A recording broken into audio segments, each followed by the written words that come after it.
Qu'est-ce qui lui arrive à la 2? Il faut faire chauffer l'appareil ou...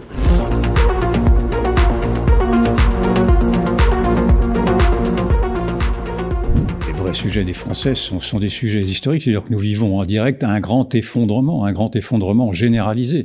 Un grand effondrement généralisé du point de vue social, du point de vue économique, du point de vue sociétal, du point de vue militaire, du point de vue éducatif.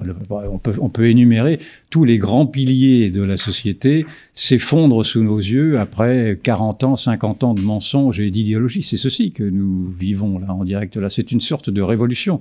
Et simplement, c'est une révolution dont que les dirigeants, j'imagine, ont bien analysé, mais vous remarquerez qu'en effet, tous les regards sont aujourd'hui dissipés par des sujets annexes.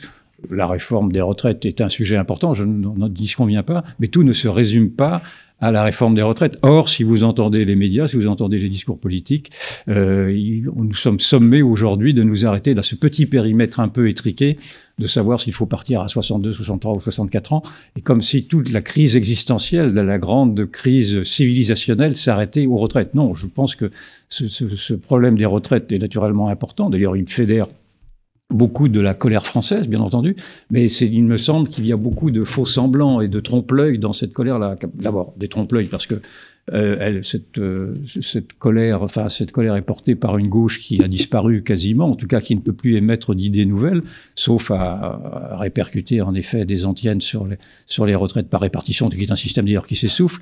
Et puis c'est un système en trompe-l'œil parce que on essaye de nous faire croire que les retraites pourraient être le dénominateur commun de toute la colère française, alors que la colère française déborde très largement ce problème des retraites, où les syndicats tentent de vouloir fédérer une colère qui ne leur appartient pas. Ce que je vois, c'est qu'il y a une grande panique, en tout cas de la gauche, qui voit que son pouvoir hégémonique est ébranlé aujourd'hui par la libération de la parole malgré tout à travers les réseaux sociaux et à travers l'effondrement